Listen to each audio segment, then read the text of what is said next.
It's great. So as part of being a business owner in a community, being a participant in what happens in your community. Yeah. So we are at the new, it's the St. Vincent Hosea Youth Services Youth House. So are you guys going to have like teachers and staff here that are going to help with that, or are they going to still continue to go to regular school? They will get advice, counseling here. And this is going to house 13 women who are homeless.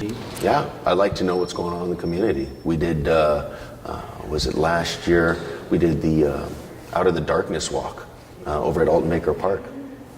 And seeing how much, I saw how many people were affected by things like suicide. There's another client of ours, Girls Rocks. We got a room. A young lady who has nowhere to live is going to get to come in here. And it's like, I don't do it to get people to come to my shop.